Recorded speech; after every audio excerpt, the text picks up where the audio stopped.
राजस्थान के विधानसभा चुनाव में अब महज कुछ ही दिन बाकी रह गए हैं। 25 नवंबर के दिन राजस्थान में मतदान होंगी और इन चुनाव को ध्यान में रखते हुए कांग्रेस और बीजेपी में कड़ी टक्कर देखने को मिल रही है। आरोप प्रत्यारोप का सिलसिला जारी है और यहां पर देखा जा रहा है कि चुनावी प्रचार में कई दिग्गज नेता काफी ज्यादा व्यस्त हैं। इसी कड़ी में नाम शामिल है कांग्रेस नेता पूर्व डिप्टी सीएम सचिन पायलट का भी, जिनका नामांकन पत्र उनके द्वारा दाखिल किया जा चुका है। टोंक से एक बार फिर से वह चुनाव लड़ते हुए देखे जाएंगे।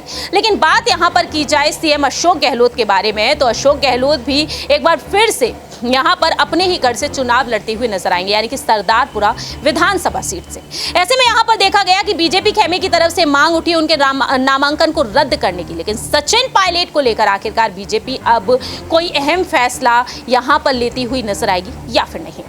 नमस्कार, मैं प्रांशी राठौर और आप देख रहे हैं नेक्स्ट 9 न्यूज। हमारे साथ इस वक्त मौजूद हैं हमारे सहयोगी अबरार, जिनसे हम जानना चाहेंगे कि आखिरकार बीजेपी की इस रणनीति को लेकर उनका क्या कुछ कहना रहेगा। सीएम गहलोत के नामांकन को रद्द करने की मांग की जाती है चुनाव आयोग से यहां पर, लेकिन अब क्या वाकई में सचिन पायलट के लिए भी कोई ऐसा ही नजारा देखने को मिलेगा अबरार?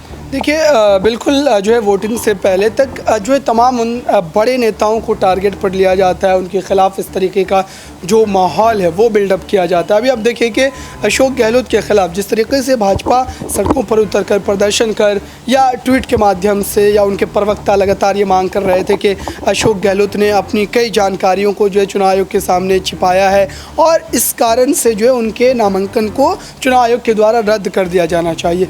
अब इसमें बिल्कुल इस बात की गुंजाइश बचती है कि सचिन पायलट को भी लेकर के इस तरीके की मांग जो है भारतीय जनता पार्टी कर सकती है, क्योंकि देखिए सचिन पायलट ने जब अपने नामांकन पत्र को दाखिल किया तभी हमें इस बात का जो है पता लगा कि उनका जो है तलाक हो चुका है, जो है वो सारा पायलट के साथ वो अब आगे नहीं जो है रह रहे हैं।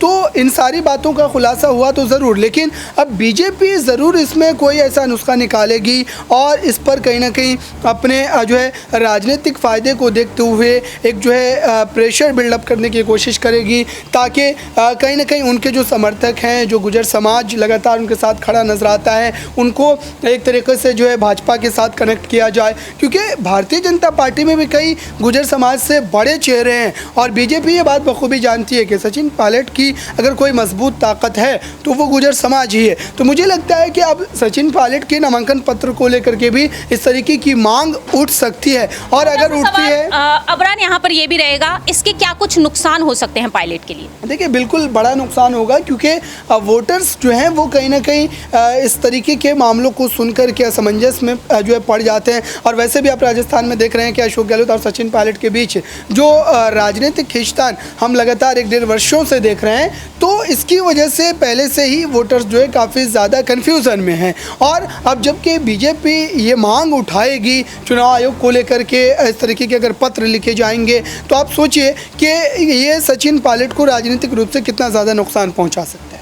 वाकई में बहुत बहुत शुक्रिया अबरार। अब आने वाले समय में ये देखना होगा कि आखिरकार सचिन पायलट यहाँ पर टोंक से एक बार फिर से कांग्रेस को जीत दिला पाएंगे या फिर नहीं। 3 दिसंबर को नतीजे सामने आएंगे, देखना होगा कि आखिरकार कांग्रेस बाजी मारती है या फिर भारतीय जनता पार्टी। फिलहाल इस खास रिपोर्ट में इतना ही। बाकी की तमाम अपडेट्स के लिए देखते रहिए नेक्स्ट 9 न्यूज।